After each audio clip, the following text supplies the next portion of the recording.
নমস্কার বন্ধুরা, আজকের আলোচনার মূল বিষয়বস্তু হলো শীতকালে পাখিদের ঠান্ডা লাগার কারণ ও তার সমাধান। তো বন্ধুরা, শীতকালে পাখিদের ঠান্ডা লাগার ফলে অনেক ধরনের সমস্যা দেখা দেয়, যেমন ডিম ঠিকঠাক দেয় না, বাচ্চাগুলো ঠিকঠাক ফুটে বাইরে বেরিয়ে আসে না এবং বাচ্চাগুলো কিছুদিন বড় হওয়ার পরেও মারা যায় এবং তার সাথে ব্রিডিং প্রবলেমও হয়। তাই এগুলো খুবই কয়েকটি কমন ব্যাপার, যেগুলো আমরা ঠিকঠাক নজরআন্দাজ করি না, যার ফলে আমাদের এই সমস্যাগুলো খুবই দেখা দেয়। আশা করি এই ভিডিওটিতে আপনাদের ফুলফিল সাহায্য করবে। তো চলুন দেখতে থাকুন এই ভিডিওটিতে আমার সাথে শেষ পর্যন্ত।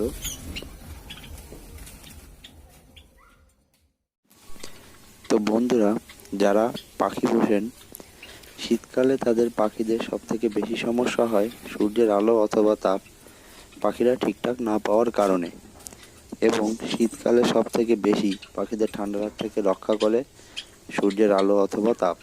তাই অবশ্যই দরকার শীতকালে যেখানে পাখির খাঁচা অথবা কলোনি অথবা ফার্ম আছে, সেখানে 6 থেকে 8 ঘন্টা সূর্যের আলো অথবা তাপ যেন অবশ্যই পৌঁছায়। কারণ এর ফলে পাখিরা ঠান্ডার হাত থেকে রক্ষা পাবে এবং ভিটামিন ডি পাবে এবং তার সাথে বাচ্চাগুলো তাড়াতাড়ি ও সুস্থভাবে বেড়ে উঠবে এবং ফার্মে অথবা খাঁচায় রোগ জীবাণু ও পোকামাকড়ের পরিমাণও কম হবে এবং পাখির মৃতের সংখ্যাও অনেক কমে যাবে। তো বন্ধুরা, এবং যাদের পাখির কলোনি অথবা খাঁচায় সূর্যের আলো ঠিকঠাক পৌঁছায় না, অনেকটা অন্ধকার জাতীয় জায়গায় থাকে, তাদের ক্ষেত্রে তারা এই সূর্যের আলোর যে ঘাটতিটুকু সেটা পূরণ করার জন্য তারা সপ্তাহে 1 থেকে 2 বার ওষুধ অথবা মেডিসিন ব্যবহার করতে হবে এই ঘাটতিটা ঠিকঠাক পূরণ করার জন্য। বন্ধুরা, দ্বিতীয় সমস্যাটি হলো জলের। কারণ আমরা জানি শীতকালে জল খোলা জায়গায় থাকলে তা অতিরিক্ত ঠান্ডা হয়ে যাওয়ায় আমাদেরও যেমন খেতে কষ্ট হয়, তেমনি পাখিদেরও জল খেতে কষ্ট হয় এবং পরিমাণে অল্প জল খায়। ফলে পাখিদের পেটে এবং লিভারের সমস্যা দেখা দিতে পারে। তাই অবশ্যই সকালে ঘুম থেকে উঠে চাপ কলের গরম জল অথবা উনান বা গ্যাস থেকে করা গরম জল করে তার সাথে ঠান্ডা জল মিক্স করে কিছুটা উষ্ণ গরম জল পাখিদের খেতে দেবেন। ফলে পাখিদের পেটে এবং লিভারের সমস্যাটা কম হবে এবং ঠান্ডা লাগার চান্সটাও কম থাকবে। আর এইভাবে দিনে 2 থেকে 3 বার জলটাকে এরকমভাবে চেঞ্জ করে দিলে খুবই ভালো হয়।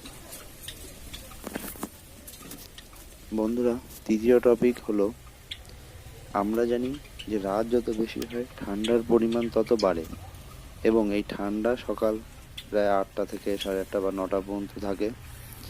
তাই পাখিদের রাতে ঠান্ডা ও কুয়াশার হাত থেকে রক্ষা করার জন্য তাঁবু, প্লাস্টিক অথবা চট জাতীয় বস্তু ব্যবহার করতে হবে।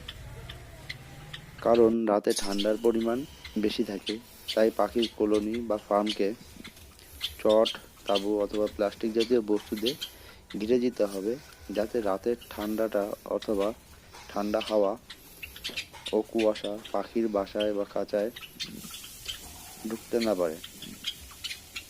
আর সকালেও ঠান্ডার পরিমাণ অনেক বেশি থাকে।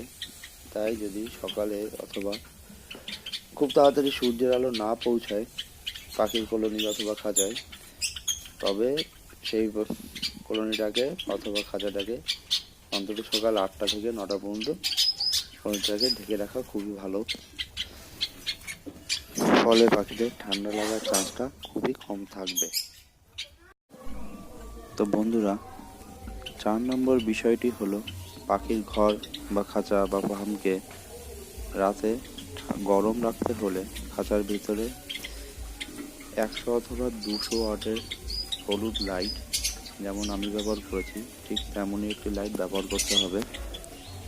আপনারা খেয়াল করে দেখবেন পাখির কলোনিতে চারিদিকে তাঁবু অথবা প্লাস্টিক দিয়ে ঘিরে এবং ভিতরে 100 অথবা 200 ওয়াটের বাল্ব জ্বালিয়ে দিলে ভেতরটা তুলনামূলক অনেকটা গরম থাকবে। ফলে পাখিদের রাতে ঠান্ডা লাগার ভয়ও কম থাকবে ও পাখির বাচ্চাগুলো ভালো থাকবে। আর পারলে সকালে যতক্ষণ না ঠান্ডার পরিমাণ কম হচ্ছে, বাইরে ঠান্ডার পরিমাণ কম হচ্ছে, ততক্ষণ পর্যন্ত লাইটটাকে জ্বালিয়ে রাখলে খুবই ভালো হয়, অন্তত 8টা বা 9টা পর্যন্ত। ফলে পাখিদের ঠান্ডা লাগার সমস্যা কম হবে। তো ধন্যবাদ বন্ধুরা ভিডিওটি পুরো দেখার জন্য।